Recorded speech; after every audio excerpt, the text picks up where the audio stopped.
Whakataki a si hoa he kulereia te o tolonga tai ngatai ne alo uwha. Ko kore ke o whakatapu ki he awhia e tolo tahai o tua i o tau hao ngā. Whakatapu inke se ke tai lahi se asto kai kole ka lai si ka u maa e whekau se a o haa whekau. Whakatapu inke he whahu. Whakatapu ato e ni ke whamiri tamai o tisi ola ma o matakai ongo.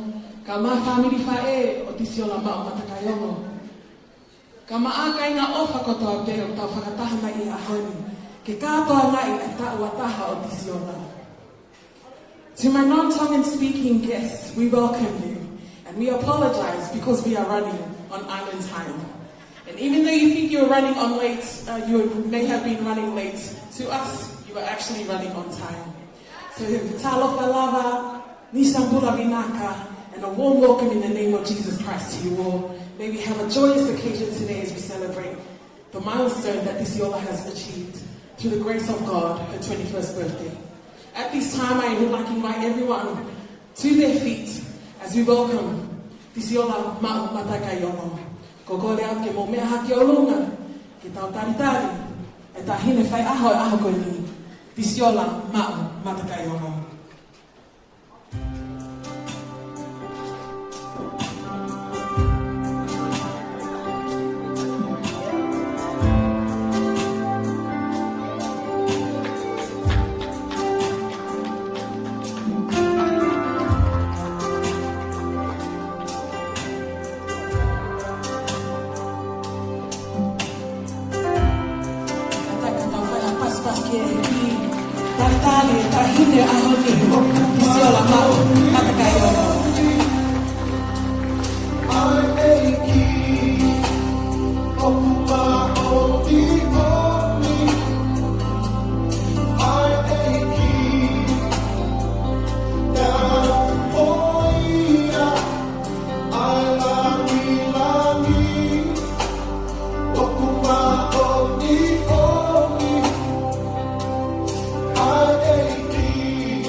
Whawhetai lai te eiki, na ko kore ke kamata e tau kātoanga koe a o I whewhinu. Ko kore ke mou mea peilalo ke tau hewa I he ono ngea o maono o he himi. Kamata aki ai tau lotu whawheta, ko hiko e au sia, ki siola matakai ongo, maka maili ono au whaere.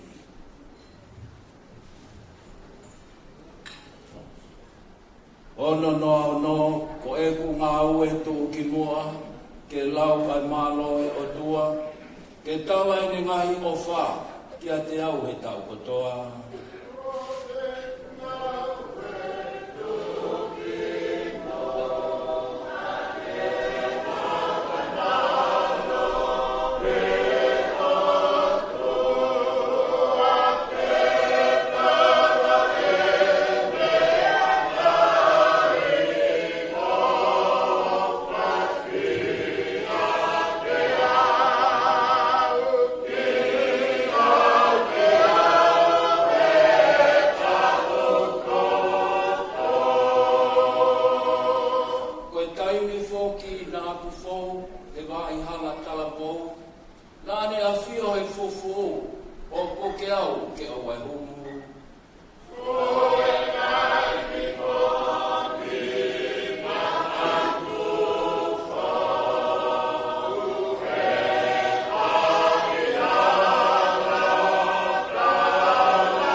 taimi mo e tani.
Ko ika tahi ne koe ko tisiola maa mare kai on.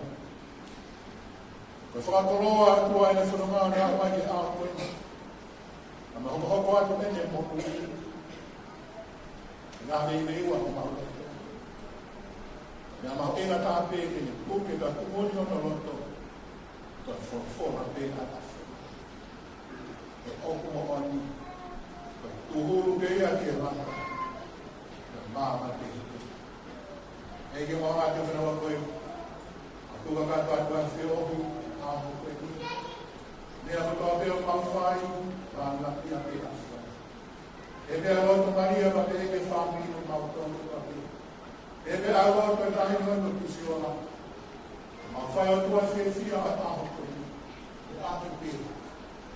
Rāna ia pēka a whiona. Whonai o maua tō. Tua mawhmawhka o tawhirame a whiona. Awe ka aroa koe ni. Awe rāna ki. Ni a te koe ni. Whai ni maua tua ao. Jesu Christ. A o mawhka.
Ko e whawhora ko tō ke ngā matau toru, ai kua toi mai sāme, e sipu a pia, no, e a pia no whaia.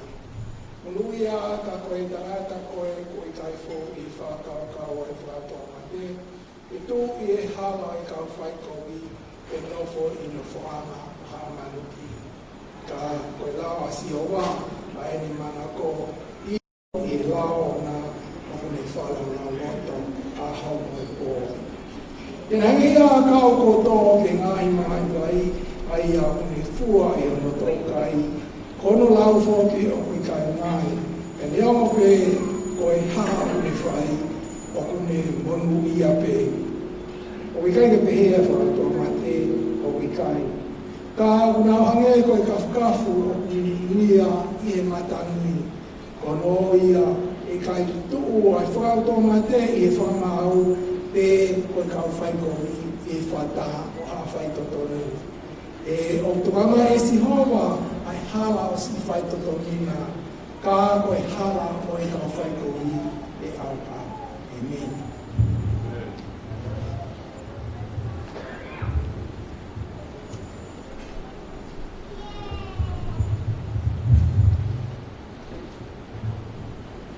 Watapu ki o tua mafi, a whita e mani whahoho ko tro kalama, ka wausia mai e hoa koe. Patapa tu ya hoi ki ma anda ule. Iso ni yang mustau funua. Ika ha utong. Patapa ki talai kau sea, koi wan funua. Australia kau di umma papalan. Di Taiwan funua sekolah tu kama Afrika. Patapa tu ki muto ape kumuhen i roa ko ini.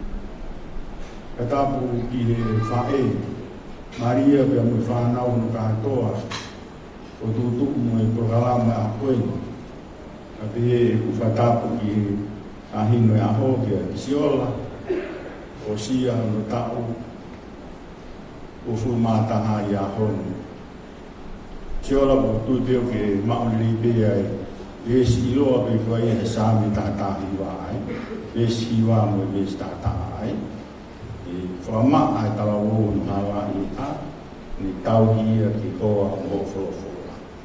O i les takataha ko whaamiri ki whai mea ki whalotolahi o roa koe ni ko fufu ho rea i o kulo tohoi.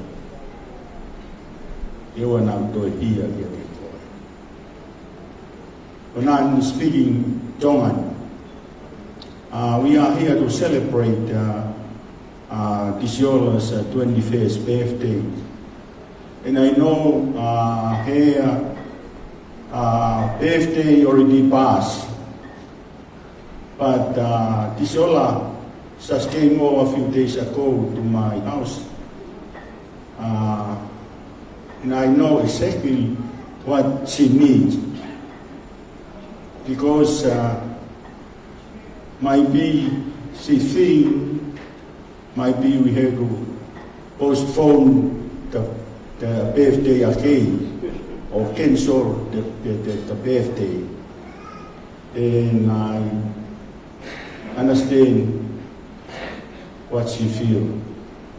And that's why we are here today to make Kisiola happy. And that's why we are here. Nga Kisiola ni aku ahua ko hiri. Mo mea ipe ko ipe fte i tahineni ko ai ke mea ko mea si ya toloi. Ko mea si toloi. Ko mea si toloi. Kau tu ina winga ni lawang i nga ma ahua ko ko ipu ai mea ko to e loto si ahon o tabe i kaunangan siola e whahoko be o aho e o i lo i be e mea ko hoko i si whalu kufua whamamani e o tui roinga i tau heni o whaapa lahi au pito e o tau heni be e mo whakausea mo si e mo tolo e whamiri no kātoa mo tui mo ngai kaunga ngāo e Kisiola tau heni ki whahoko se no ki aho kama e Kisiola katoe matolo e ahoni ko ni more ne fupaanga pene o tongi lau wafi ko i api ka whiwhia a koe whango i mori pini si mo whapapala ka pito kau tui e mahoringa pe lau maari o ki kaunanga koe o whitai nana pe ki kau tui Kisiola pe ilo i pe mea karamai koe re sāmi na lau i pe kau koe monu ia koe toi taha koe pe ki fōu pe whakakau e whakautua mai e ilo pe alunga na hi aho koe koe toi tuku mo e alunga puonga a whitai o talamufua o sia o taua taha e ki talamufua i o whae neo mo ui atu ko o tangatai e o sia a koe e whakaukau e tō la koko nau taua taha Kisiola pe aho fia pe aho taua taina pe aho whakiki whaiteria pe nau pehe unau monu ia o hi unau taua taina te whai unau ano mo be Kisiola i vesi koe o ke tōtō whanau. Koe monu ia a toko taha koe, o kai e fōu e whakaukau e whakaukau. O winga ia, o he toko taha o fōu e whakaukau e whakaukau mate, o wikai te fufu ai wholofola i ono loto. Ka pao e fufu ma pe o wholofola I know exactly what you grow up isiola. Pei tahine activi ko. Habe a me ang fai o ke wawe pe ko ki ai. Habe a fai nga mai o ilo hoki tuku ha ki o au pe. Fa fita I lai ki. Ko be ai o firma o hi ki tau to. Ko ka kai activi e ilo i tau fai wawe ko hi ki fai e finangaro i ki ba tau fuituri.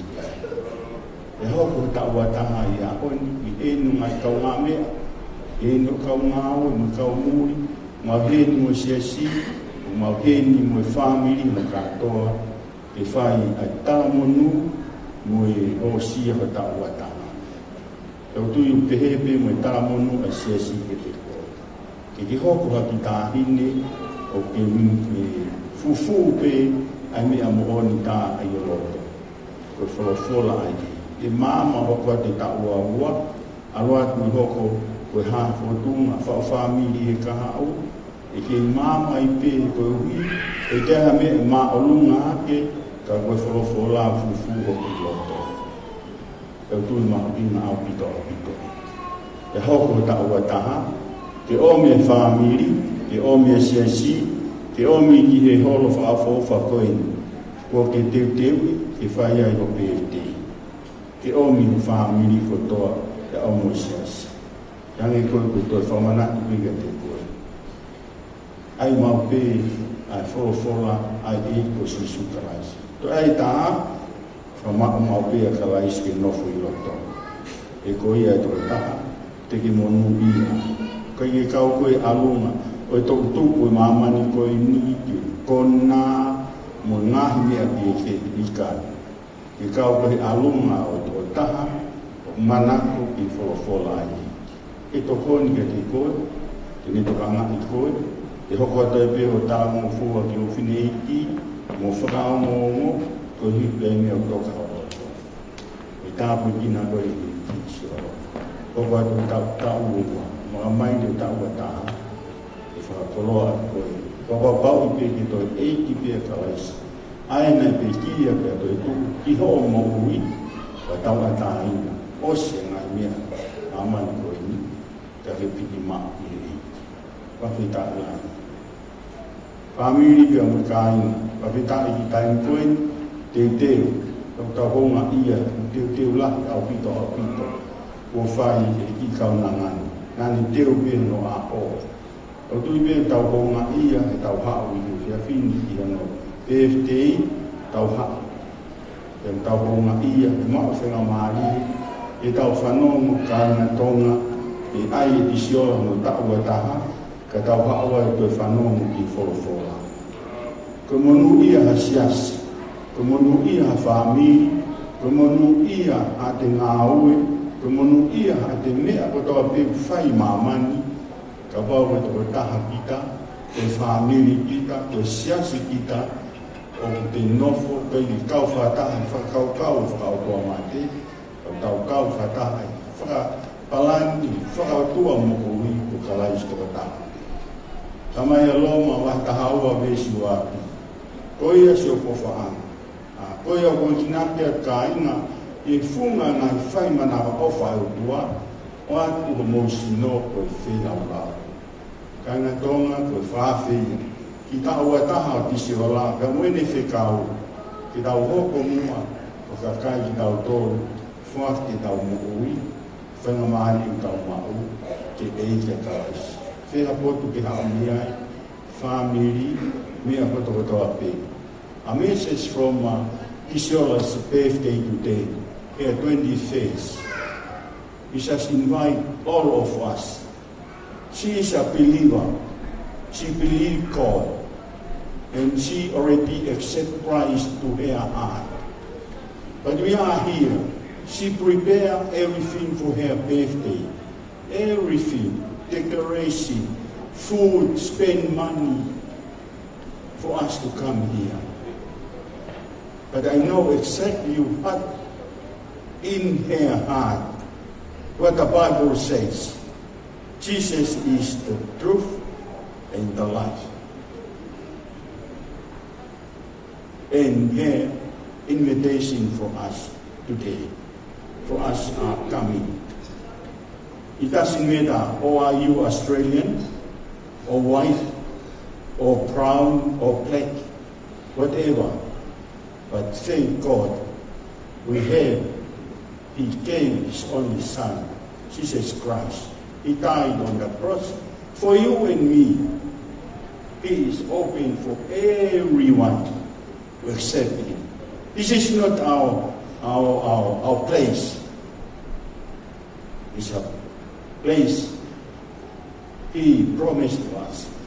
He prepared a place for us, and we will be back to take us there. This is a message from Isiola's birthday, 21st, today.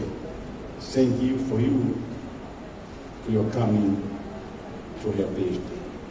Pafita ilah di Isiola, ketala tiga ko. Ika amin, ketala tiga ko fola. Kaya ini ay kiroto, ya fatolo ay tihoko tahi fatolo yo. Ifai binatao. Pafita ilah di kore pe fomimori non fatao, kau sea, sekali fomimori. Taulawa mai bi ta fa sia ko mo le tisola fa bi ha ta lo ko ta ko ki tisola no PFD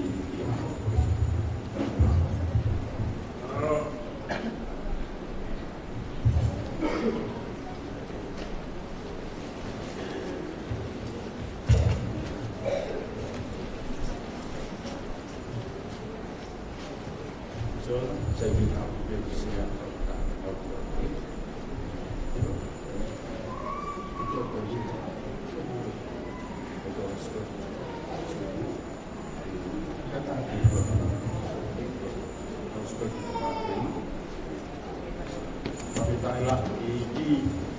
kainga kuya ko fia ko ko ta wa ta ko ta o ta ni e ka pai ni ma ina ka ha e io ni ko tu mo fala ia ko fo la ko fia pito so la ko sia ta ta e fai bene ta o ko ta a ti mo ta ko Profeta yang dia Fiona, umalonu ku holo fa koin ko tempe ho kalnanga. Ko wi ko no tawa taha. Ai tawi ofa ya Fiona dami manawa tapya moa yo. Nya usia mai no tawa fuma taha. Ya mau heni ai. O buheni ya mo fa nau fa mo kuna mo fa. Umaheni mo fa kausea mo siasi. O mawiheni mo ngā whamiri tō mo kau ngā mea. O mawiheni mo senu kau ngā ngāwe mo kau muri ko e ni. E loto whare ko e. Ko e mawiheni pe whai peha mauroto. Ko e riko e kuhapotu e he. Whamaro ko tau i o wha. O punge puke mo ui e ki tāhine ko e ni. E ne tōku hate mo e ne whanonga. E wā i hala o e ne whanonga wa o siapa. E mau hini. O kiri ho mau ni mata pe o mea Fiona. O whawhawhonga pe e mau ilo ho tō kupu monuka o te hini mai ki tumu ati o kaunanga. Kono tāua taha ko hoko sia, pe mo ngahi whamaro mo ngahi honga ia, whawhau i hene whae pe mo whamiri, ne o ko uia tu si tangata iti. A mau hanga tu e whamore moe. O fofonga ta e tūre pe to koto ki mo e. E hoko ato e whamore mo no tau ki. Mau ilo, o wika i ke tuku o tau ki. Ko mau hanga te i a Fiona. A manangi e hoko atu no tau o fulu maua. O wā i ala o toka kowi pe a mo tafungo funga. Lahi e ngahi whakatau e re mo ngahi mea o mamai ko e. E ka o mau loto. Puke aki ho ta mere mo tai i la. E whakahau fia mi alunga a kovi o alunga o toku o kuonga ko e maulotu e whaita o hina si kisola matakai o mo wāri ka ata eni whakakaukau hono loto hangi ko whorofora kone fufu o lao i hono loto ke oa nā toe pia ke te ko e mo oi tawatai na mo oi i fie fia ko hui kone mana ko ke te ko mau whakamarola ia te pei a whitai ku mautuku haha o iono tapa aki o mori mori e te whai mai pēr no tāpua ki i mai e whatonton hono alunga hono alunga ki he kaha o koe ha ene palai ia whotutu ki hono whāmi e i ke pau pe e aipe he makatukunga o koe sisu kalaisi whakawhetai ia tuto e whakawhetai ia ko hono tālai o e hoa koe ni e whakatapu ka katoa i ene mo ui mai a e tāpua ki mai koe sihova moni tau i ki whaoro mai sihova no fofonga ke te koe te mo atu whakafonu aki koe ene me si mo ene alo o wha ki hangai fofonga mai ke te koe mo whakafonu aki koe a ene me ino i whawhetai i huafa koe ia o tua mafi e huafa o tua koe alo e huafa o tua koe laumari e maha o ni ia te koe e ia o taki whanonga ia mo hokokora o whanonga ia mi tai i tani o lo tui o mau whai o whawhitai laki o mau kore ko toa ngā uni mi ani i o huafa ia te koe sisu kalaisi o alo kālo koe o mau whakamau ni. Amen. Mālo o pito, a whitai lani ki lawa e lotu mo tāpoki o tisiola, a me tāpoka tui i e uau i tuatu ki MC, i ni whahokoka te tauko kalama i kainimi, mālo o pito o piseta, e hoka te tauko kalama kui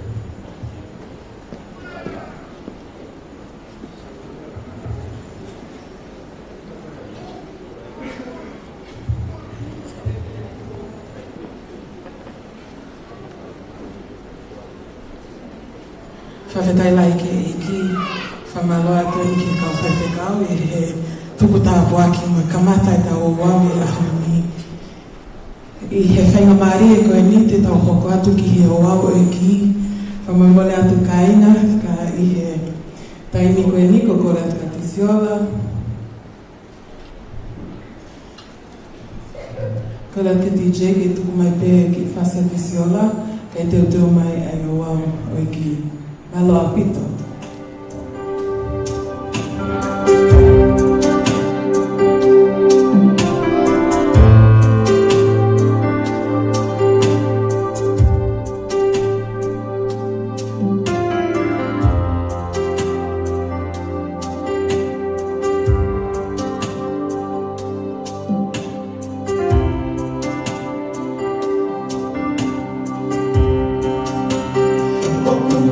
Oh,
whakawhetai, whakamalo, ke o tua mawhi,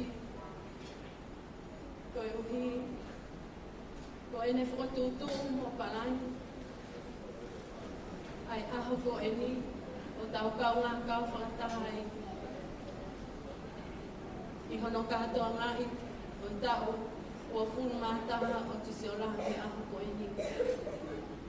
Ato hene whakatapu, ki whai whekau sea, ke whai whekau se ke tā lahi o i seasto kai kolo i a kalaisi, ne seasto kolo, pehe ki mo hoati le sa kolo, o ki whamili, ko e tupu tapu aki, o ke whai, ka ve manua e kaunanga ko eni, i aho ko eni.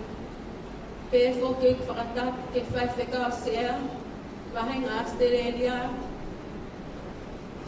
whai whekau o tuhiwa mā papalani, o mā valeti, mō mō whamiri. Kau mai whai whekau pule, skoti lātu, Carolina, mō ki whamiri, ngahi lotu mo i wunwhia ko toa pe, lawe ki whamiri ko eni. At whoke whakatapu ke toe mawe kau whai whekau, kau ti koni mo mga family. Pehe whakatapu. Ke family hoku hoa, ne ongo kuia te eki, ai tamai ati siola.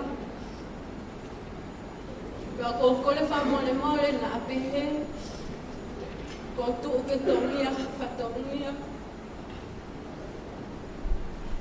Kai tuku pe mua ke whakakakato. Ai tau hiu kou whai, ke he kaunanga ko eni. At whoki he whakatapu ke he whamiri. E kuta mai, kai pehe ke he whamiri o e whahe. He aho koe, o motu o koe pōpō. Ke he kaunanga ko au. Ka koe kaunanga e eki. Kaya ata mo o koe ki whainga mani e ko eni. Ke whai haku whatongia ki a tisiola he aho ko eni.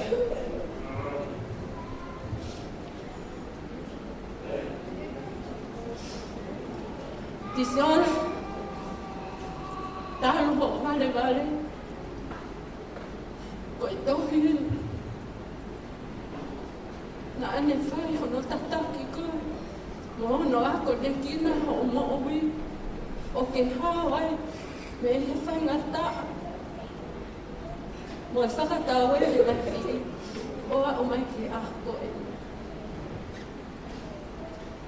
Kisiola. Koe tohi koe ni. Koe tohi au mo owi. Ene tataki koe, ki he mo ui te ngata.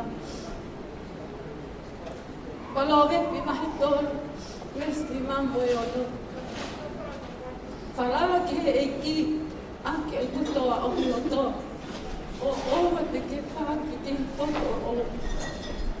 Ke whakaamo ke teia, i ho hala kotoa pe, pea tene whakatonu ea, ho ngahi amuna. O ko pehe ai whakaamu, tisiona, he aho ko eni. Hangia koe wholofore na e lau he whai whikau, whai aki hoa ko neki na e aho ko eni. Sā me tahataha hiwa, e koe hiwa oi ko ngā. E whakamaa e taha moho no hala i hua, e hine tau hia, ke hoa mo e wholofora e otua. Koe e aho koe ni tisol. Koe ke te haki e mahu inu. Koe ki e mo ui. E koe ki ia tene tataki ho hala. E au sia mai te aita. Koe e tisol, te uwhake ki koe ni. Koe uwhake ki ia. Ke piki kia.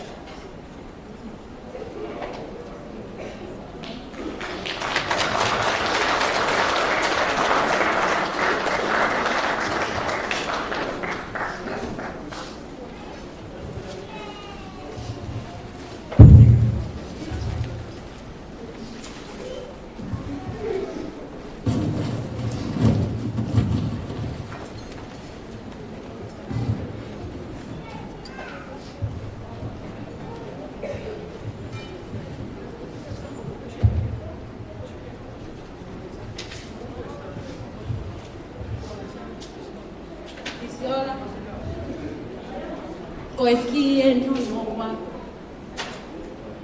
Koe ki e ni te seola. O ko fuaki atu. Koe ki o tau atai. Ka koe ki koe ni te seola. Koe ki whakataini. Koe ki pēia e ngata pēia i mahamani. E ka teke amu koe mai o ki hine mai. Te seola. Ko whake ki koe ni ka te koe he ahoni. Atu aki ai tau ataini. E tau he o kōwhai. Whakamore more. Ka pauna e kike aha tau. Na e tonu.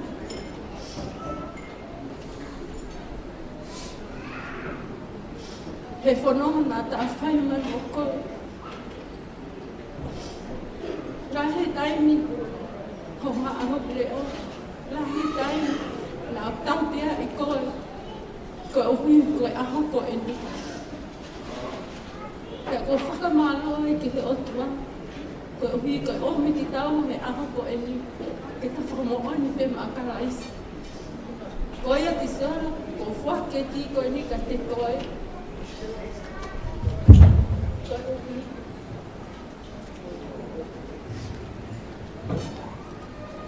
Ke te tau a taina.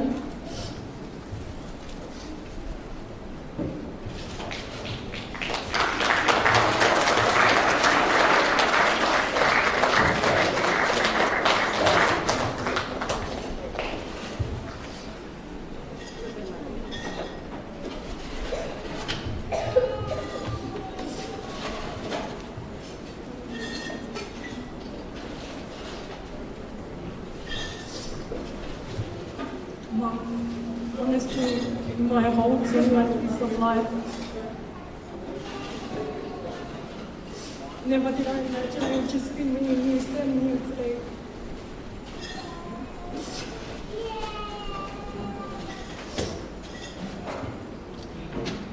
Ka whakitetai pēke o tua. Koe uhi koe ne whorowhora. O ko au si ai aho koe te. Whamalo atu. He tau i oku te whai ki a te au. O ko au sira mai. Hoku tau a taha. O ko whakawhoki atu ai ki i koni. Ke ke hokomoko atu pē. Kono tau i au.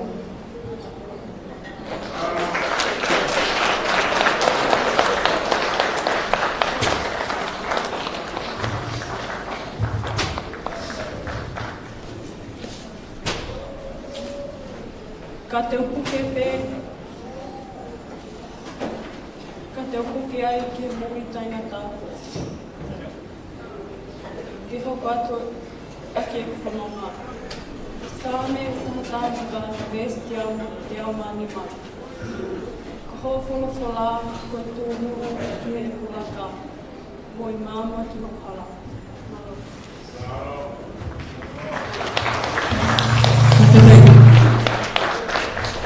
Kawhitai lahi ki e ki whāmi.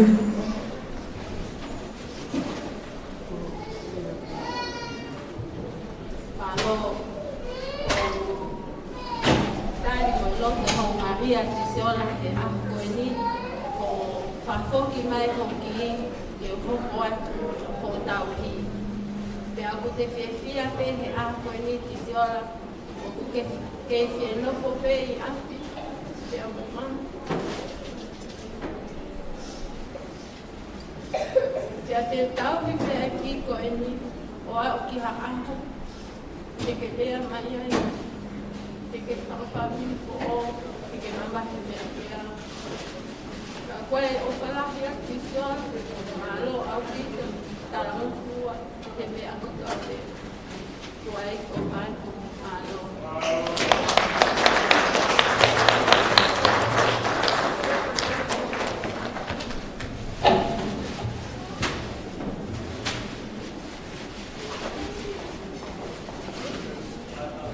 Whawhitai lahi ki e ki. I he taimi koe ni, Te tau hoko atuni ki he o wawa ke ke whamorimore, ko e kokola ka tisiola, ke hoko ki he o wawa tau ke ke, ai ka puhi e tau ke ke. So at this time, ladies and gentlemen, we will now be going on just to the cake ceremony, just to the where Tisiola will be blowing her candle on her 21st birthday cake. And we will be singing happy birthday. Kokole atu peke DJ ke kita maafas ka teo teo mai keke.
People DJ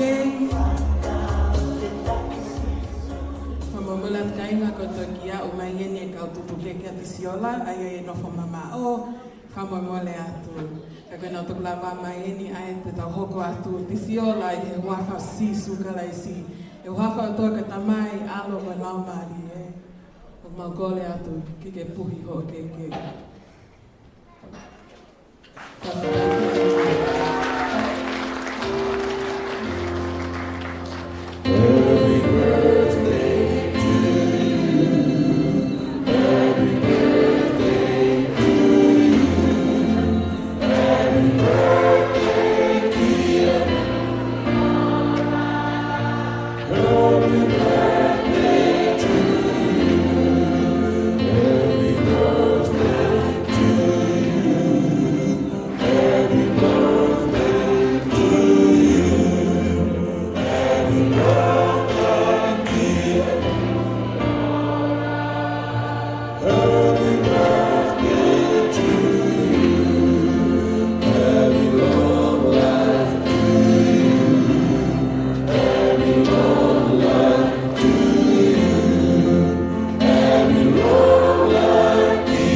paspasi, e taim koni ko kole a whamamole ke ka tangata i whai te kau, e nau lava mai ai pe ke whai hanau tā ma tā hine birthday i e taimi ko e ni.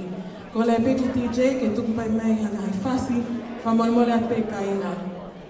Hiri e ni tau whai tā, e whai lewa e tau lotu kai, pe hoko atu lewa e tau poro kalama, malo au pito.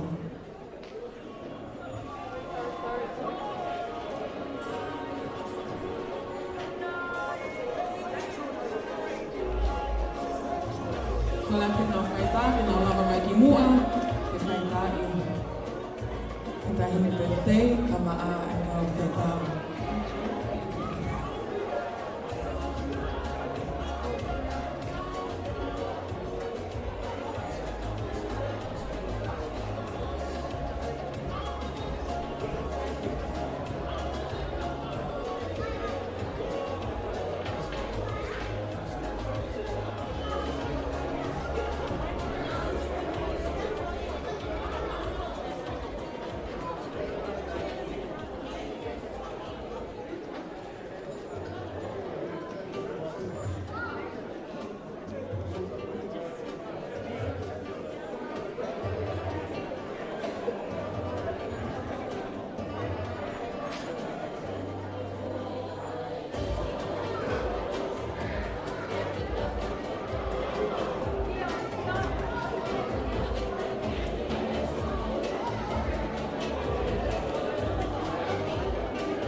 Eu vou estar aqui.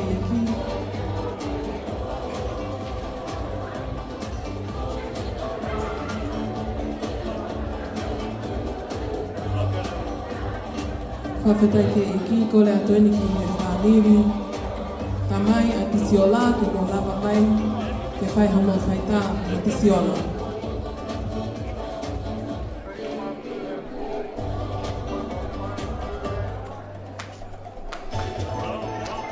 Whawhetai ke eki. Whamiri tamai, hiri pēni, whamiri tamai a tisiola, mo whamole more mai.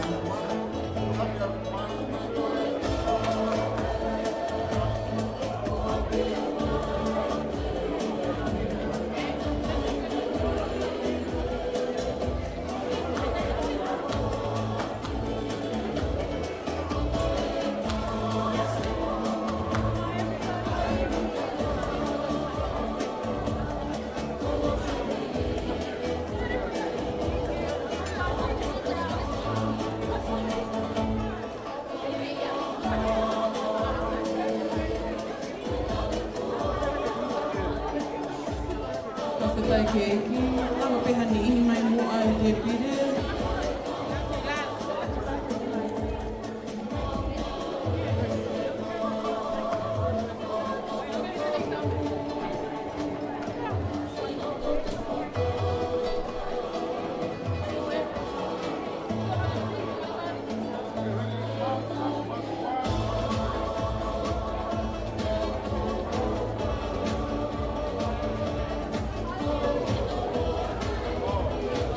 Maloki, ko whawhetai ke eki.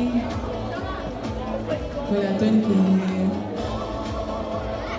Ko le atoni ki he kaungau e a tisiola. Sorry, to the colleagues of Tisiola. If you would like to come and take a photo now with the birthday girl.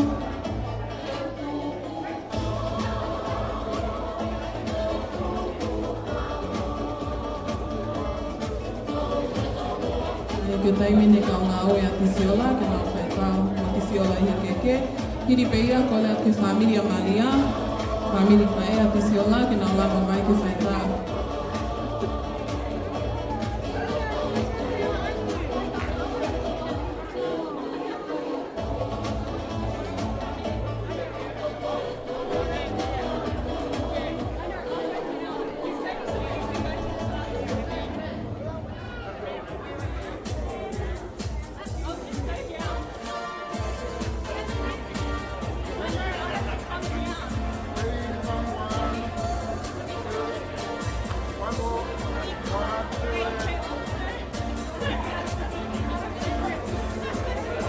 Praise the Lord. Thank you to Pisiola's colleagues and co-workers for being with us here tonight. Ato ne whakawhi ki whamiri a Mariana.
Ko le atu ka pautea he taha whamiri o Maria ke whaitā ko mō taini e ni. Hiripe e ni o ko le mai tahini birthday ki ne kaunga mahi ni, hiripe ngai tāko ni ke mō hongo mai. So just to those non-tenant speakers, for the friends of Pisiola, after these photos, she's asked for you guys to come up so you guys can take a photo with the cake. Malo Bitko.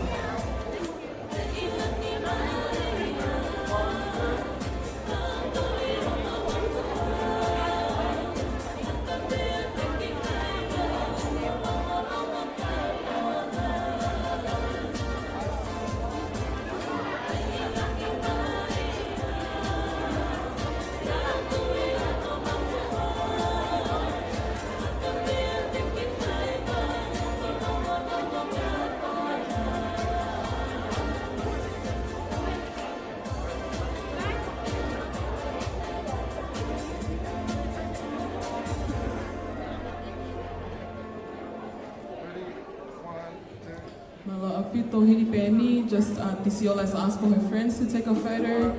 Hiri ia te tahoka ki he loto kai.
So sorry ko tao whakaosieni ngā maheni.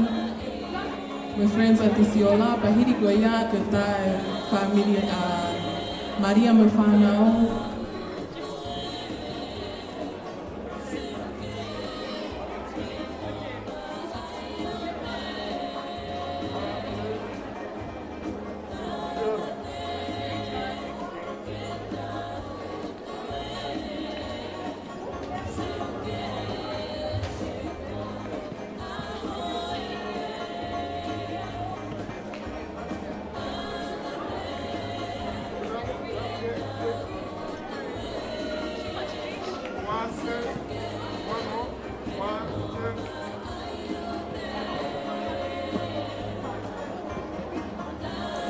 Kata whamorugole at kainga tawa osieni a Maria, a mahan whanau me whamukopuna, o tahine birthday ka tau hoko atu.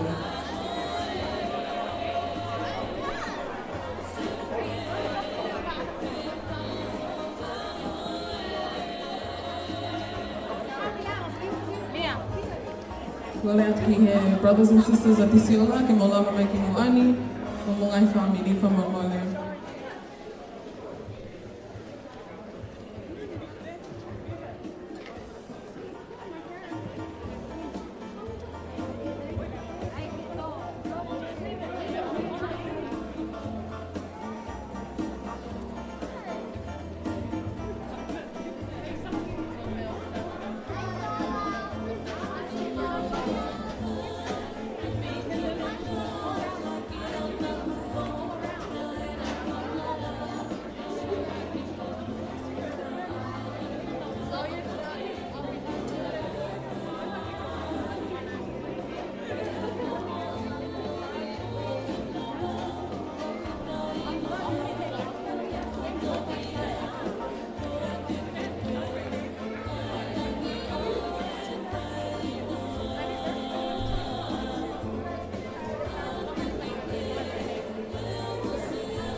Malapito, kata ki he taikoni te ka hoka te whamomole ki he kofi e keke.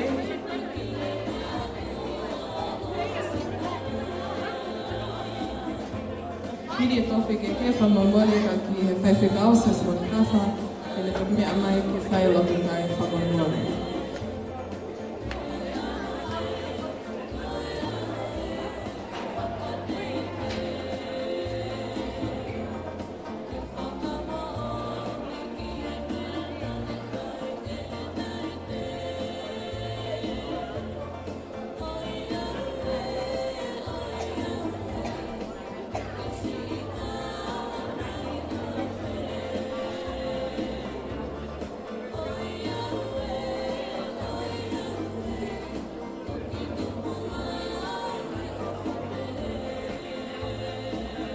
So just at this time, we're just going to ask Lola just to cut her cake. Okay. All right. Ihua whai tanai, alo me lama ria maari mani, ke ke tofi o keke.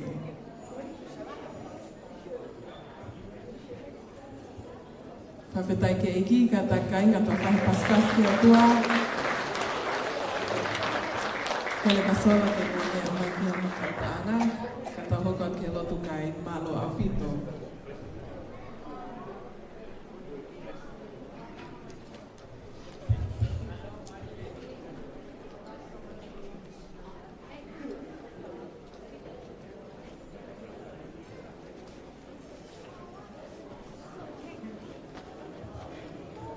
Whakamole mole. Whamamole atu ka inga. Kai he taim ko ni ko ko leat ke whakanofu ai te pire mua. Pa hiri ko ia pa whai lotu kai. Ko ko leat he ni.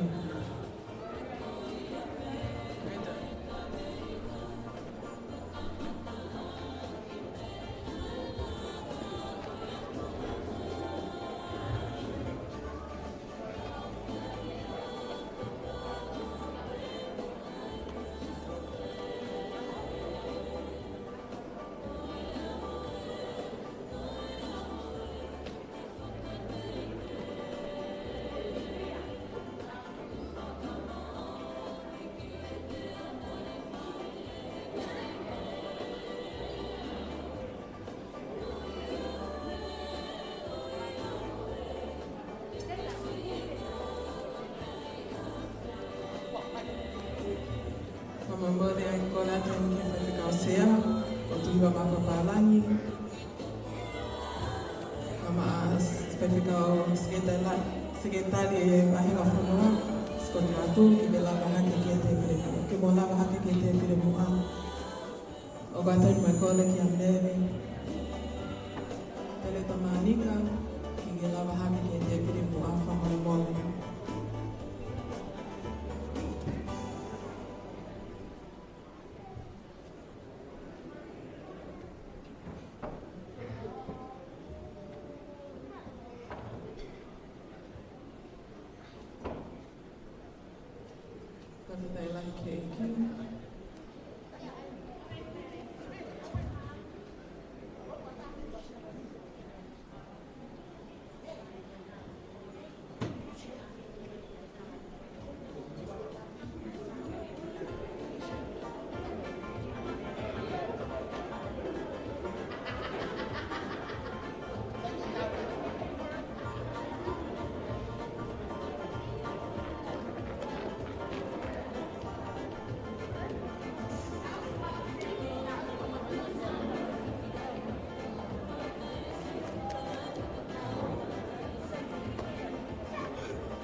Io canto famiglia con le tue canzoni che la mamma muoia che ti veniva a fare.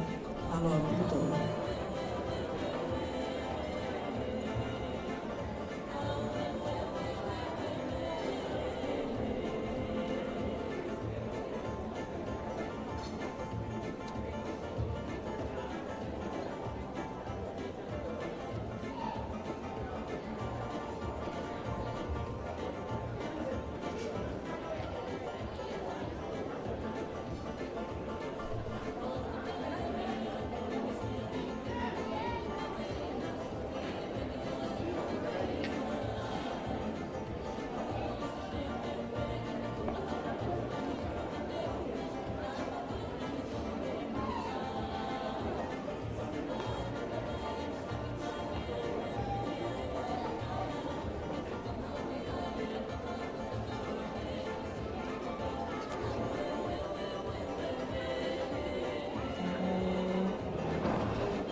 Pito DJ.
Petaya tu bawi ko ako na mo na for mau lau mari mau fanong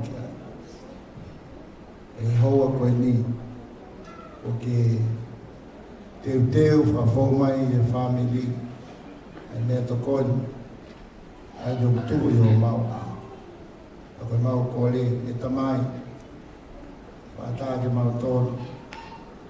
Ke mau ha mau inas. Ho kau fikau. Oi fahu. Mau tolu ke tolu ki padukan. Lang lagi ya fiam. Ani be ko tala fol lo ha mo me fa. Ha mo kai. Ha mo win. O vai be ke lang lagi ia. Wa fa si sukris. Ko ye lot mo ma ho. O vai e wa fa ko ia. Wa fa si sukris. Wa fa mo win. Amen. Hello, Pito, kaya kainga ko atay tibide.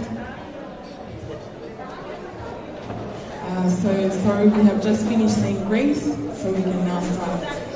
The table is now available for you guys. Kola peke DJ, kita may behataw ng fasting, ataw whakahono atu ki hoko atu ki tau polo kalama. Hiri pe ahanga he fasting, te tau hoko atu ki hulea, me family tanai, ati siola mao, sapakayolo, malo apito.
taimi koe ni ko le atu ki le lea whawhawhaunga e whamiri tamai o te siola o mo taimi e ni mama atu.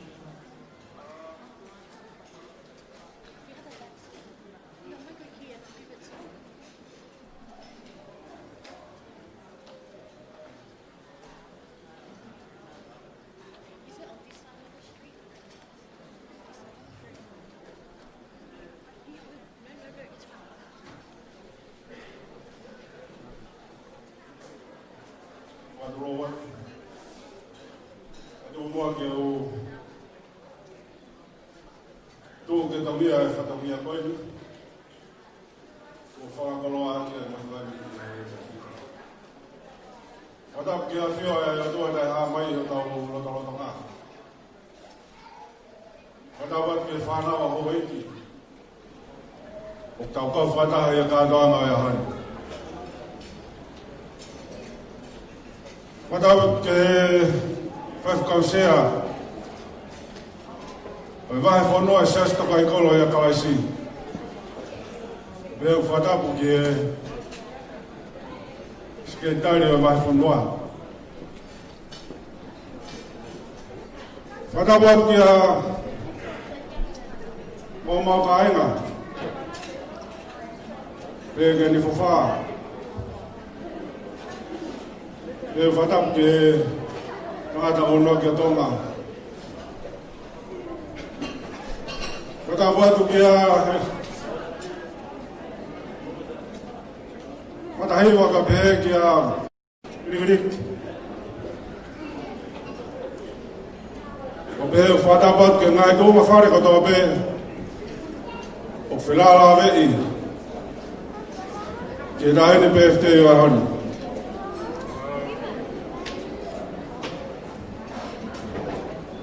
Whai hoke whatap mama heni. Ke tahine PFT o ahoni. Tahine ko tisi ola maak matakai ongo. Tumbo e whakamari e koeni. Ke whakakakato atuai ai whatongia. O e tangata eiki.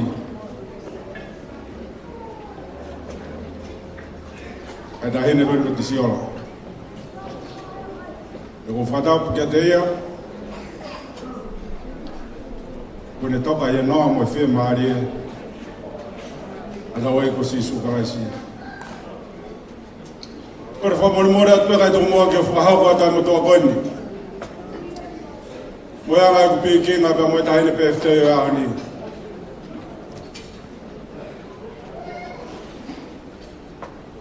Ko mo toa au ko seope. Katai mua popo. Whamiri koe ni ka tupoi a pia vehe tangata. Ko at nais. Whaere e at naisa. Ai tangata ko whanua. Te whaere e whanua. Ai whinimotoa ko tupu ai. Ka mo e tamai a Salomone matakayongo. Ko tangata ko Sione matakayongo. Ka koe huinga ia. Oi kutu ke whakakato ai whatongia ai honu.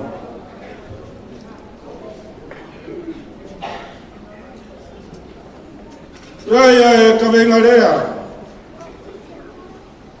O ko whakam ke whaia talanoa ia honu.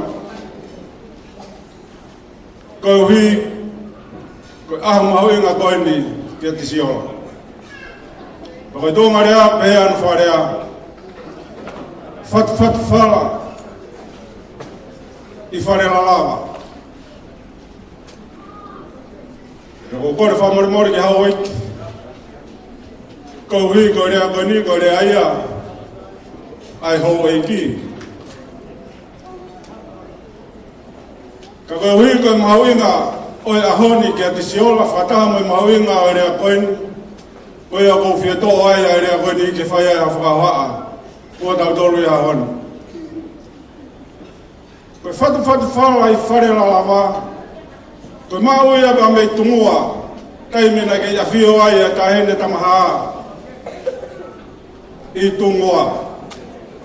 Kana iai a hono whare. Kono whare whamoa moko.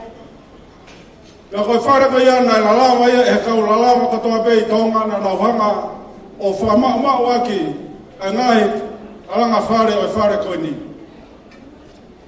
Pena e ngai kupesi iloa nai lalanga he kaulalawa. Pena mo mea bea ngai kupesi ko ia I tonga. Nai lalanga ia I he whare koini. Pena ea whala o whia mau. E he tamaha, pe koe tui tonga whewhine. O kune o mea ne kaulalanga. Ke na o mai o nofo e whare koe ni. Pea kone tala rewa ka teki nau tolu, o whea e kupesi o whia ma, ke pure ake ai wharanga. Pea kangoto rewa e whiwhine lalanga o tohi ai ne wheo nuo. Pea ne whawhiha wake o whama. Pea kamata rewa ai ne lalanga. O me kai mo whaia ai ne lalanga, oku hanga hono fofonga ki olonga ke ngai matalalawa ke ohifa ku pesi ko ia ke foto uia e whala o whia o e tamaha.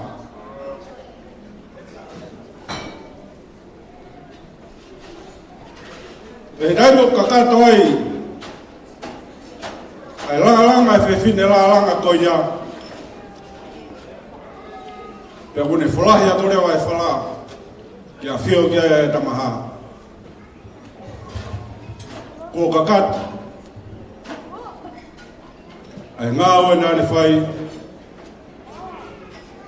ki whio māua e tui tonga whiwhine. Koe mahu I ngai a rea koe ni ai whatu whala I whare lalama. Ahoni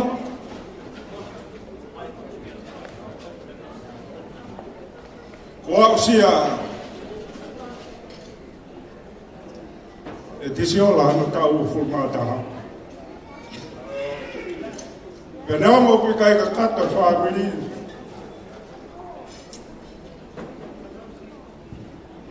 E oi mana na e ki ai fa fika o ne ava eta kai tu eta Ziola ahon whanau ke mea na whai sekretari lai o CSC nane ilo koe ke kei vare to koe koloa ko ne wha koloa ke koe ahoni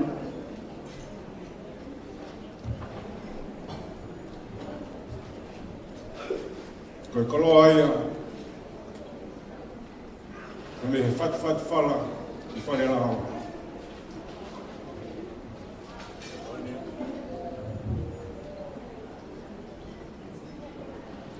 Ko doi koe aha wena e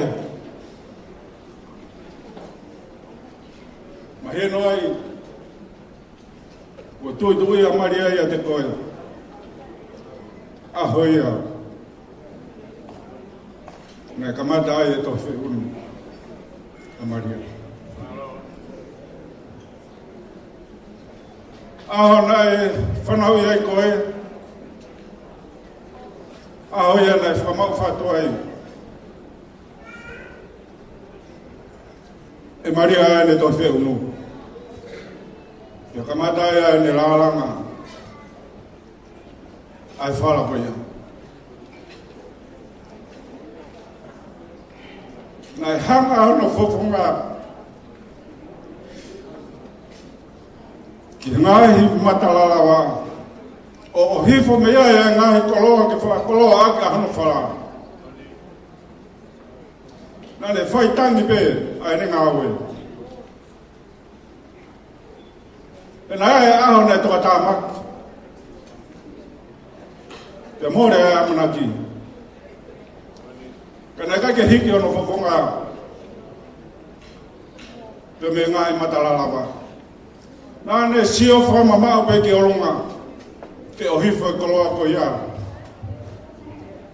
ki whakateunga ki koe ne ngai aho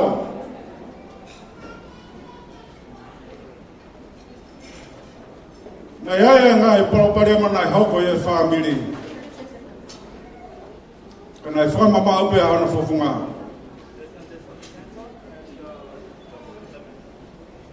Ke matala lava ke hui foi kolo ako ya. Foko kolo aga ene la. Ahon. Kone folahe mai e fala. Ko ke au sia. Tau o fulmata hai no tala mo fa. O fa ka fa teologia. O fa ha ko fai. Na hanga mata Maria ke luka. Kai ngawe. Ahono ni mai o fa e langa. Koia ngai e fefine la langa. Ke no foi kainga. E no tau ki tamaha. E ahoni o hanga mata Kristiane ke olunga. Ke o hi foi koloa pe me kolosi. Ke fa koloa ke mo ui e funonga.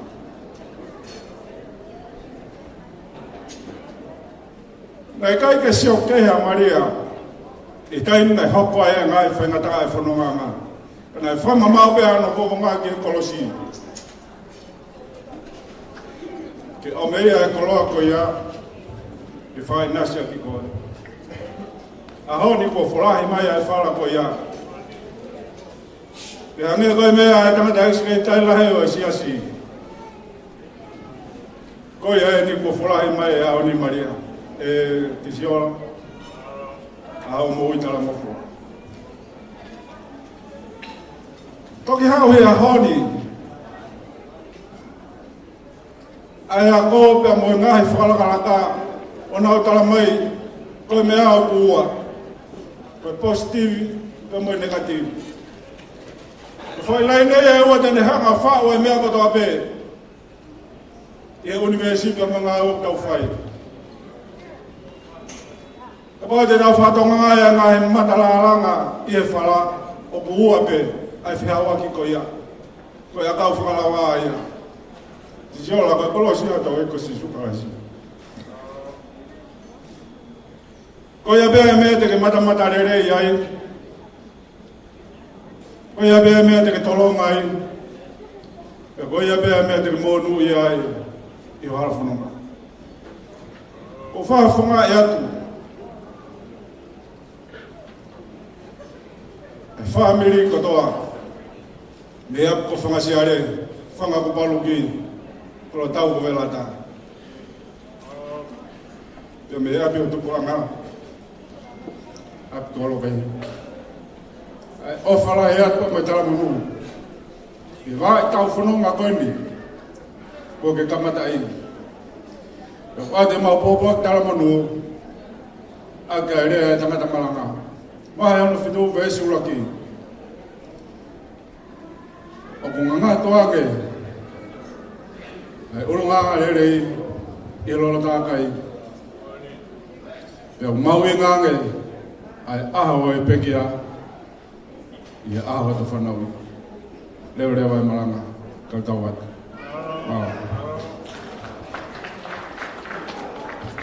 Whawhetai lai ke iki, tau toi whaipeha paspas ke iki, me hiko lea maa whana me whana tōna ki tau whakau ki ai. Ko la ki DJ ke te tukumaha whasi, hiri be whas koe ni te tau hoka ke lea whaamiri whae a Maria a Isa. A tisi o la, ta tau hoka atu e tau polokalama, malo au pito.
o tua ku afio e da lo tolo.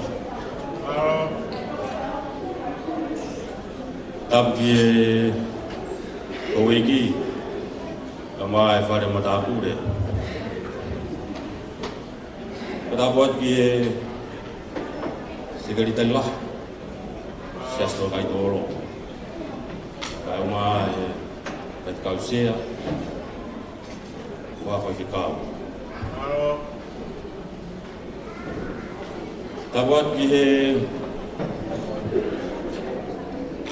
tahi dewe aho.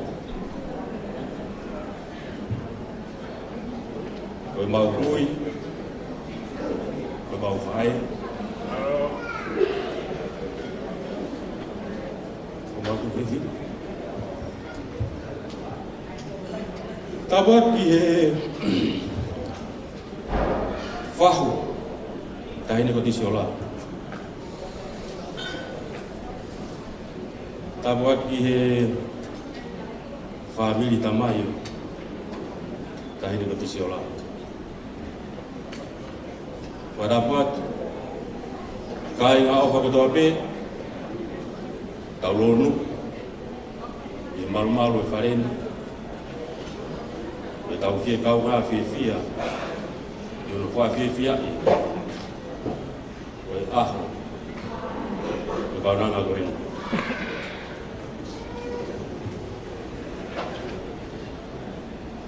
wow o faho nga ia tafago Maria koe mautupu foki mautupu i he whangata mai e toko hiwa i kai ato whewhine pea koe tupu au i he sisi taha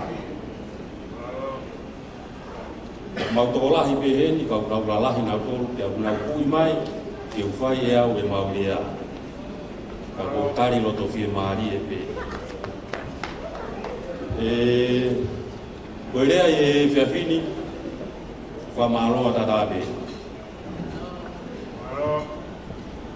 I he teo whiwhine, o whai, i he whamili, tamai o tisiona. Whiawhia lahi o mau whamili. Kana e tae oua ho mau ofa, ho mau tauhi. Whamili tamai o tisiona. E kai tala roa tisiona ea. Ko iai ue mau whiawhia lahi. I he whiawhini. I ho mau hiki tamata, hiki whiwhine, o mau lawe i he rei, mo langi ia, nā muwhai, ki o mau tu whiwhine. O ua whamalo lahi atu, segaritai lahi, siasi, kau maa kau whaiwhikau. O pouna ka teki mau toro. Hamu wana whakatoro ki lalo, ka mo mea mai, e tau kauna fia, mo tuku tā puaki, i e kaunanga, o ona e aha koe. I kai harea e mo ua sikaritai lahi kau mai whaiwhikau, se puaki, se asi. Koroa tōna, me whamalo. Me tau mau e whamalo, e ka tari e whamalo, me tau pakatoa. Mea e whamalo, loto honga ia ki e kāinga ofa katoa pē, e kau whakataha. I e kātoanga, whamonu ia o e tau ataha ki se o la, i e whiawhini. O ko atu me whamiri, o Maria, ai loto fia mo e loto honga ia, i ho mou loto tō ka mou lere mai, e te mou mea mai, e tau kaunga fia, i he aho whakakoloani. I kai harea e whiunga, a kou tui pe te moutari, a ki whakamaro tua o kou whai, o kounga ki ho mau ki whamiri, kounga ki ho mau haa. A whakamulo to tō, ka mō mea mai ke tau kaunga whiawhia, i e whiawhini. Whao se rea, i se ola, mau tala monu watu. Whamiri tamai o Maria, ia re koe.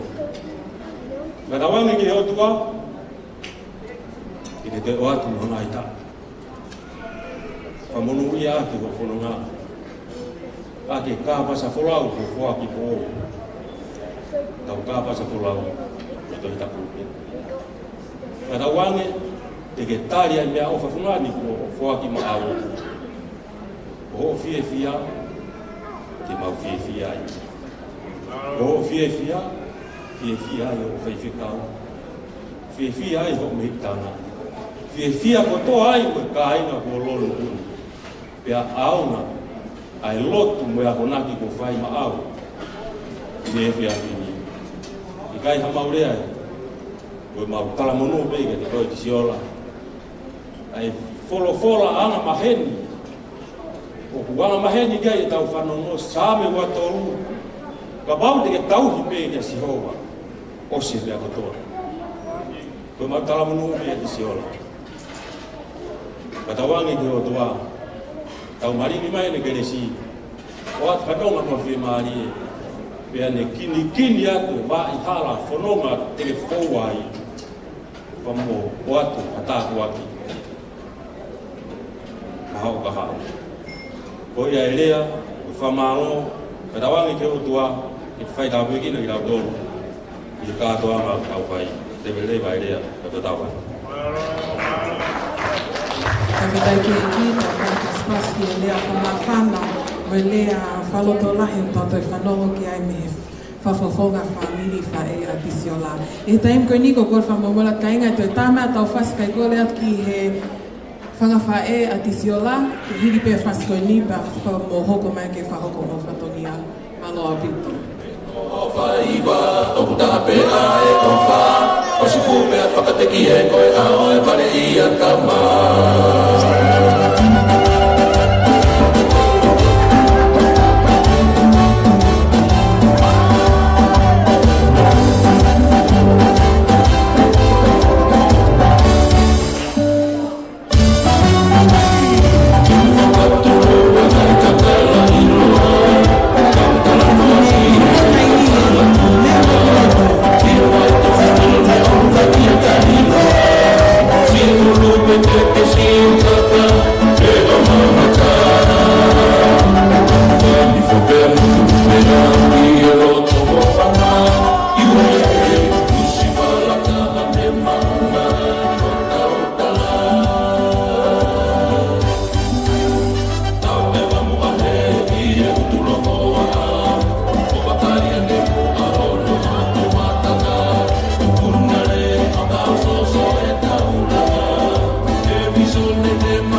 Tulou. Fatap ke o tua mafnafi. Ai o tua koe nai whai o mutala ke te ia kahine tisiola i ahon. Ka koe o tua e a puneanga whakaatama whakahoko. O tau i hene ai e ahon. Ada e whakatapu i e takatai whewhekau si e tani ni omo ko ne mea ki atu. Whakatapu i e takatai whewhekau sea ko maai toi ngā tau whewhekau. Tungua ki a tā. Ka mai e whinimoa tu atu wani te whakahoko atu. Ai si whatongia, whangawhare a tisiola he ahoni. Tisiola ko e mea whawhiawhia mo ani ka te mautolu. E mau tu, ko whai whatongia ke te koe ahoni ko vi, ko ho whai e mea koe talamofua. Koe talamofua, koe whakahaangai ai te ofa ki he o tua. Ia whamohoni ki aia tau karistiani ko toa peo e ahoni. Tisiola koe mea whakawhiawhia koe talamofua. Ke whanomo ke wako naku mo ngai wholofora, ko tuku mo owe ka whewhikau e ahoni. Ia pate mau talamonu ke te koe i aho koe ni. Koe tungu ake keke a tisiola e ahoni.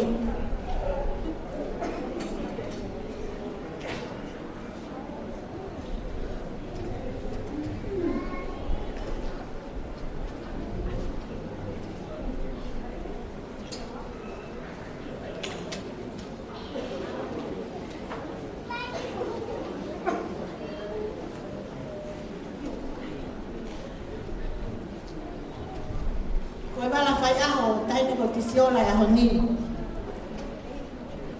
Koe whatanga toka wanoa, kia ko kia kia ai whiwhatwha. Ko hono takutu anga e aho ni. Koe ngatu lau nima. Koe whala wanoa. Whamolu aki a ngatu lau nima. Koe tuanga ne keke. Koe whalawhiu taha nima. E au whamorua kai whatanga toka ngofuru. Koe koloa koe ni. Koloa kotoa koe ni. Tangutuanga o tisiola. Ko hono wala whai aho. Koe tuanga ne keke aho ni. O ku whua kia. Whakalangilangi a kia. Ai whahu. Koe tahine ko tisiola. Neo mau kaite nei heni. Koe whahu o tisiola e aho ni. Ko la tu. Tangi ai whaariu tafuna. Kau kai tene i heni. Pia ku omi e ne popo aki. Ku ne loto fie maari e ke whaake e koroa koe ni. Ki a latu. Tangi are. Junior. Koe a ko kore atu tā mai a whasi. Ka ke mea mai tahini latu. O tau ata e koroa koe ni. Whai aki ha o whai te riha. E aho ni koe whahu ia tahine ko tisiola. Malo apitu.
Mea mai o mau ata ke koe ni. O kore tā mai ki cheye fasi.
Moholo katoteu, mono mea babalangi.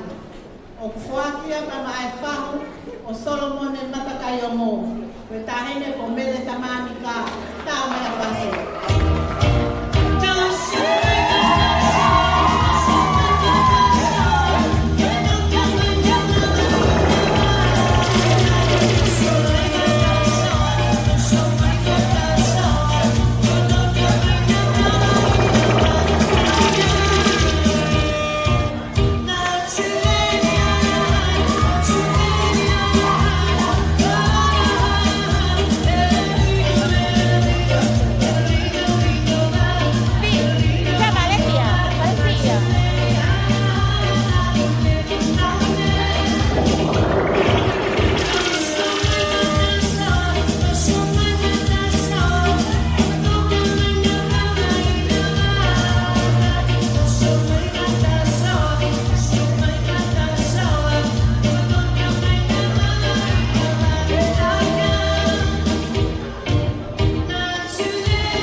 Famole mol, koe me ofa koe ni, koe me ofa ia ki he kau whai whikau.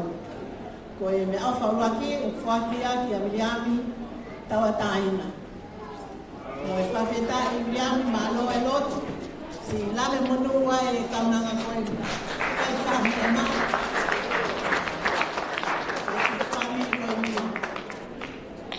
Koe me ofa o, me ofa e whai whikau pensi mantara. Mo whakamahalo lahi mo lotu, ave mega tolo fi.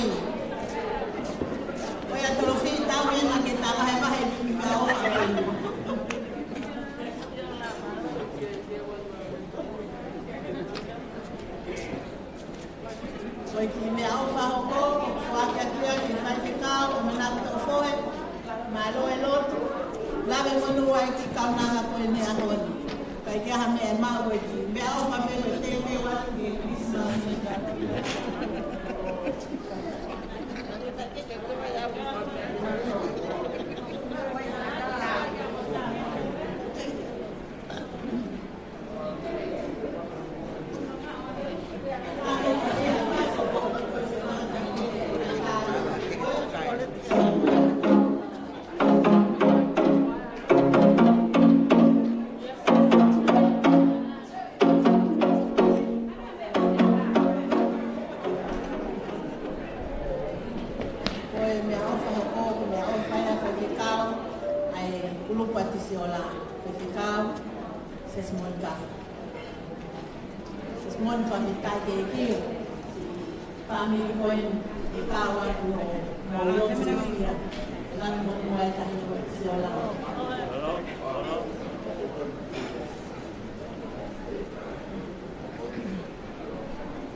Oh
DJ, atau tari ki he tahine birthday ki whakahoko e ni taulunga. Hiri pēr taulunga whakawa tahine birthday a tā lewa ki hato e whamiri piko haka ina ofa o whaaam ki whakahoko ha ni taulunga piko ha ne lea ko mō taini a hiri e taulunga e tahine birthday malo a pipo. DJ, te tāma ha whasikore a ki ka whewhine ko homo taini e.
Papelante ki mami malo ki mau tau ka kona ha ko ni ko de ta fa na pas ka de ta ni pe an ko ni ni ki sala ma ka ro papelante ki ma ho ma ko ni ha o na ni ya ta ho ko ma wa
Taunga mele tamani ka koe atu kuna talo kai kolonga pomo heni whakahoka mo ai temi whakakekia ahoni. Nā mai ka taunga whami tamai anani a tawa pito. Iyo kata e whahoko rewa e taunga whami tamai anani a i he kai hini nā loa.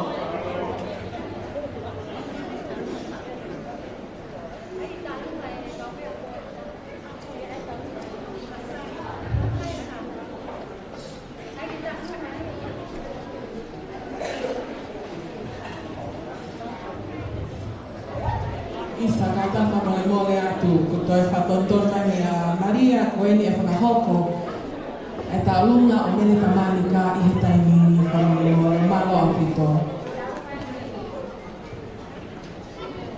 Malo apito. Ako ki e kia a male male male. Ia kongoi, maluato,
Yeah.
Pinto.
Oh,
Whakatahi whamawa te ke whamu te whare a Maria,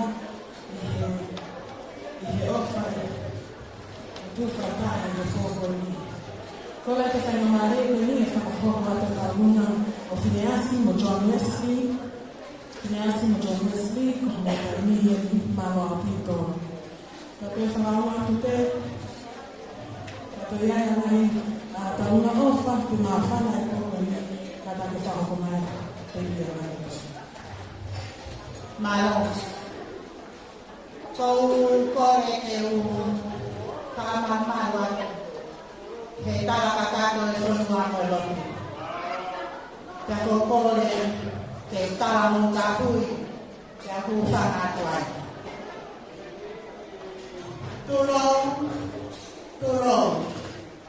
Turou mo hapoto mo hawamani. Mo haapuna ke o whai mo tāla. Uturonga omi hatu mo fuan. Kia omi ke uata. Kai hala ke uatu. Se o kuki waka. Kahime pisiola. Koe ahonia koe aho ke o waka. Kau kore aku. Ke hawa aku hokuki ko pao tu ani. Koe whakotunga e ahoni. Maria. Koe honga ia pe. I ho tōtu ua, a hoku ki mo kohuna. Kai kaha mea ea mo ua. Koe whine mo tua masiwa kita. Koe whakorunga e a honi, koe o whāte. Kataki pe pisiora. Ka kore me kore a Maria. E mea mai. Huke te peki o John Wesley. He koho hui ana. Ka koe kiki, kakapau, whariki ake matawhare o pisiora. Lewe lewa nana, malo. Malo, malo, pito, koe ake ki kao.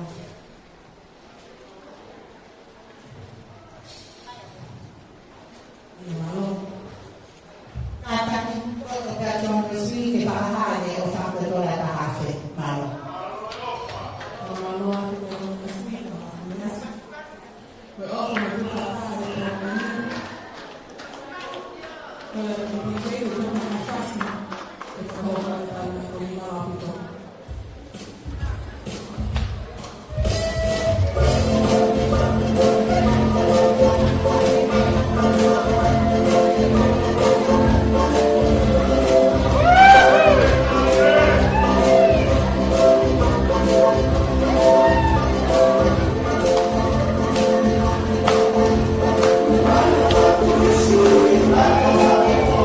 Yes.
So, for the rest of us, from John to Philip, God bless you. Thank you for letting us be the older brothers and sisters to you, for letting Dad be the father figure in all, in everything. From our Lord to the blessing God and the thanking, it's not for the soul that is in our offer. And my offer that we pray as I offer in our God.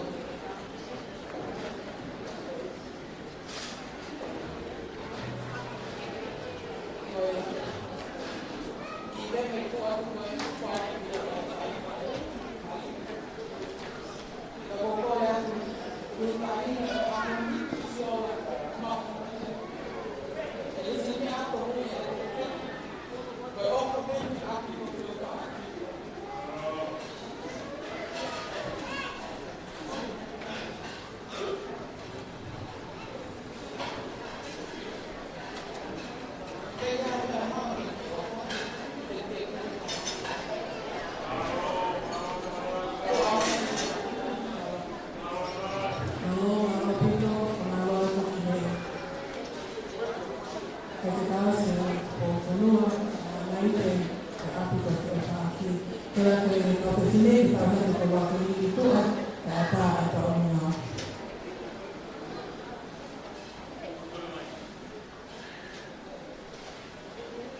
te whakawhia ke ka he te whakawhia a hoi lawa tuko.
Isiolo, we love you so much. Mogole Famoloya, Tanaito no. The Doka Tonia, but we love you so much, Sola. And thank you for having us here today. Maloda Mufua, Maloda Sipina Lele. So I can offer my hand to your brothers and sisters in the Lord. We love you and this is for you.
Paki pai ki e ki, ko hiri pe ai te i koe mo whanau mo puna, e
whakaskoia te tau ahe ia whaina maali te tahi pēpē, e whai e mea whamalo, e hui koia, ko rā kei ki whaina sea, sa se mai kore na si, e te rā marai ke te toki kura osi, e whamā pōte ka whiri a koe. Naloa tuto DJ, tukuna whasa.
I firstly like to thank you, Father, for being the reason that we're able to say.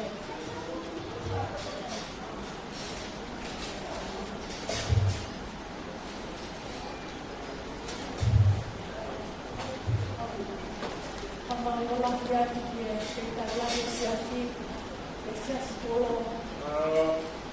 Dia punya mereka saya, kita nak tahu.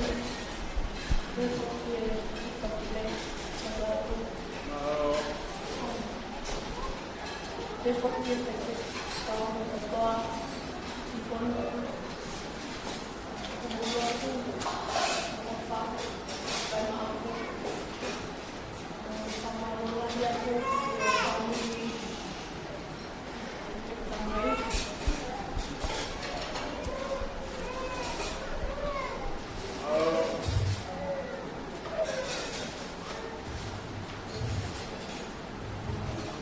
kami também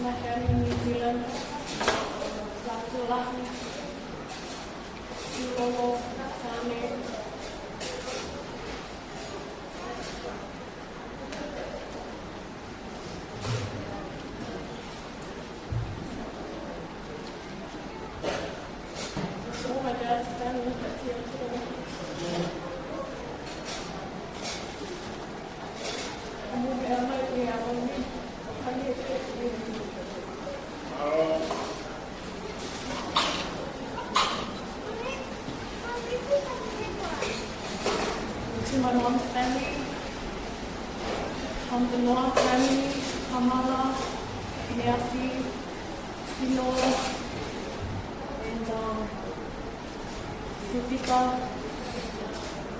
Nasa Tivini, and Monica. Thank you for being here today. I'm not forgetting Amin from my dad's family, and Olivia.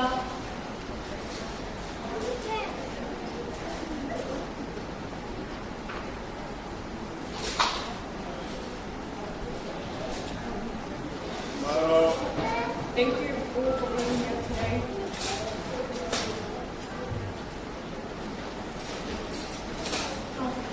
To everyone that came today, thank you for being here. And also to my friends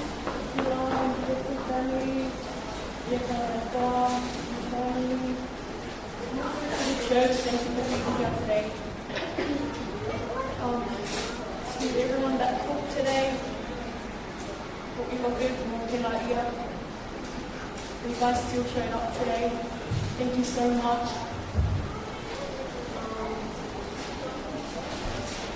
And to my siblings, this whole family on this birthday, at times they wanted to give up, but I'm one of the youngest for a reason. They do what I want.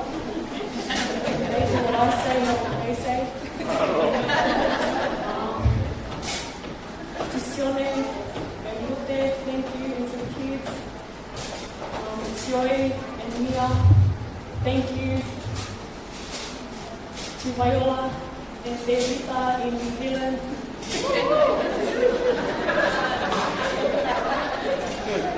I'm so used to that, except my Kapapela. But thank you guys. To Paula and Rose and the family, thank you. To Mele and Lepi, thank you. I forgot his name, to Mahina and Chris, thank you. Thank you guys for everything. And to Okiva and Lau, thank you for the dates. And to Messi, thank you for only showing up just now. Younger than me. To all my siblings, thank you. And to Celia, thank you for being here today, and everybody but last. Thank you to my current friends. Thanks for coming today. You guys don't understand what's going on. We will start on time and finish today. Thank you guys for being here. And lastly, thank you to my mom.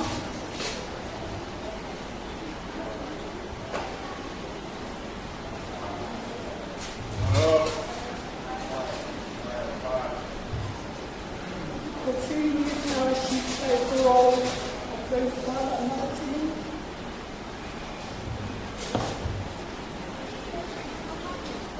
She would tell everyone this, but I'm going to fuck up our child. But I'm the favorite, you know? Thank you, Mom, for everything, for loving me. I'll still be at home.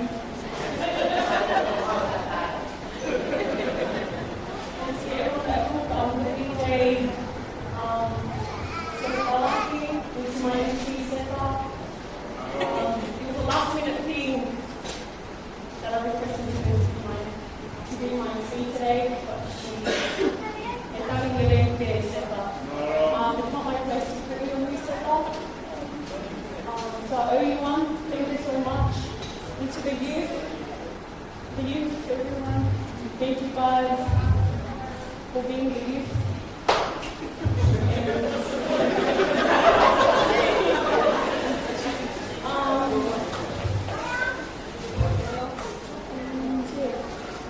Thank you everyone for being here today. To my Kolona family, my Fua family, my Hapai family, Maniwa family. Thank you all that's watching as well from across the seas. And thank you so much to Paolo Momoe for being here. And to everyone, thank you so much and God bless.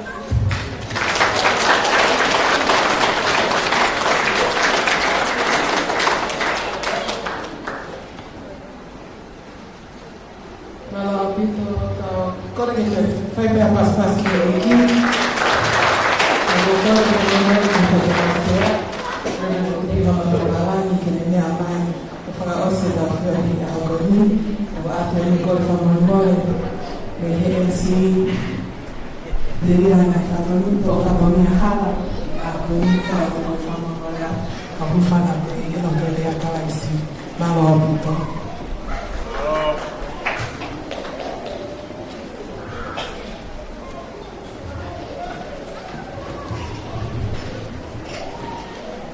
Tau whaosi, e wang iai ofa kuri Kuam Rei Lai Pete. So,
Na ofa pe au tua mama. Fuan dan au. Koia koe kuku. Koia kui ke pekia ke rio o te tua kasi.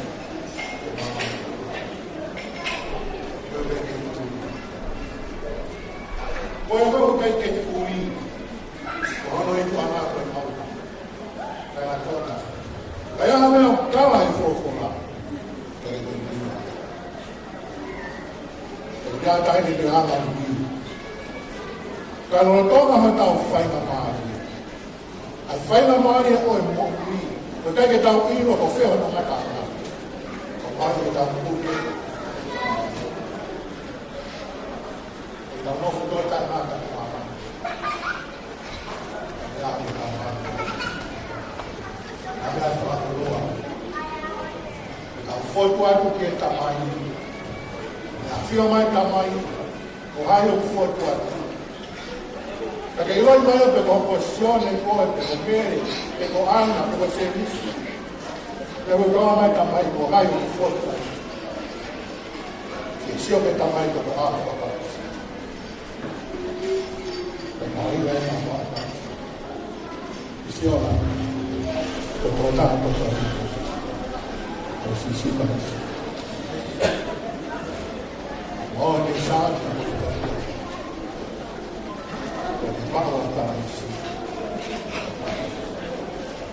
O que malo é whakatoloa no whako i ni. Whakatoloa me te maki. Whakitai ki o tua mātua whini. Kei tau maui. Kei tau whatawa ki a pāra. O whakate o tua. O taha. O kurono pia whaara matolo no. Tāne. Kona vei pēi. Kaya nai whamaka kei kei o kau ki ai. Manatu. Tua peka. Tua peia. E tau pui hano ao. E aho. A mai a he peru. Tau mai te tākua taha. Piri ko ia. O kore nai a rōna. Tau wawe ho mai a eki. E ta mea mahurina. E mākia Jesus Christ. You are speaking. Come to the conclusion of our program today. John 3:16. God so loved the world, He gave His only begotten Son, whoever believes in Him shall not perish, but have everlasting life. So the Bible says, God said to His Son, whoever believes in Christ shall not perish, and everlasting. Tapi tayo ito ang mafi. Ang doon na daw kalama siya ay ako. Siya lang lang niya ako. Siya kato ang tao na. Siya ko tope ng matulog. Para toloa. Yan ang duwa mo no araw ka. Hasta mati. Siya ko no ako. Guarda que estava assim, a falsa. A gente tocou a mal feia, a tua, a foto marquei a o canto a mãe do tua, o tal a tal, tá indo com o pistola, batalhão, a família que nasceu.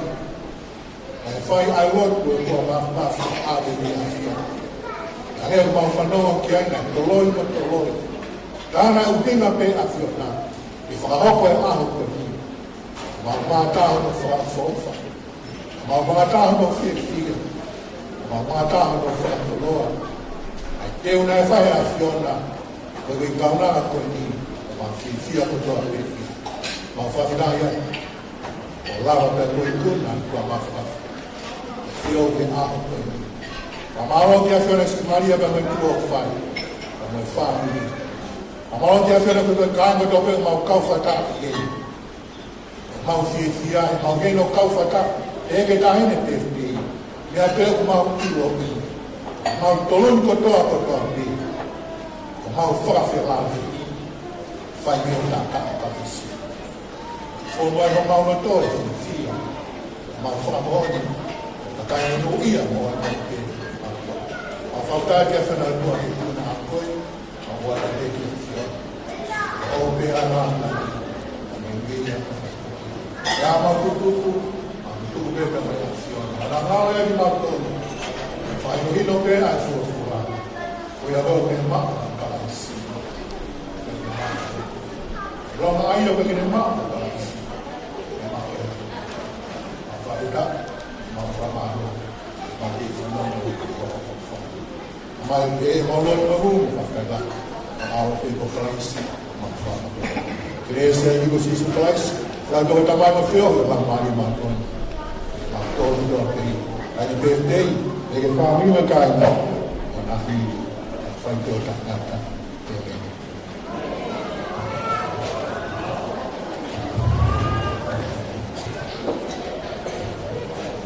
Whawhatai eiki, malo pinto ke lawa e tau kātona i a honi, o tau whawhoki ka lori amelani na niki e tuai, a e a amai.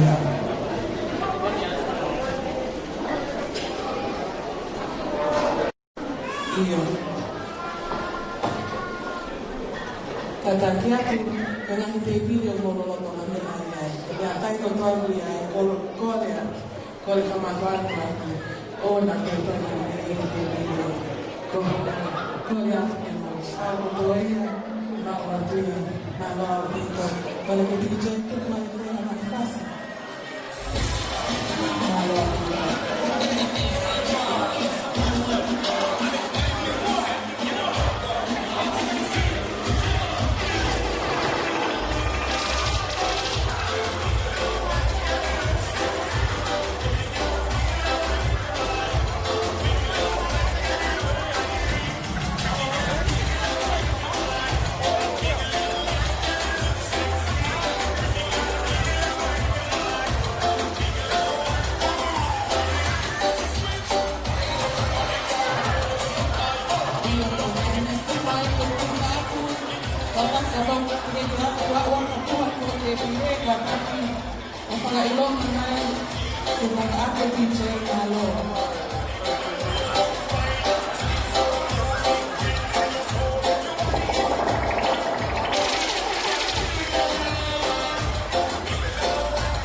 Ihu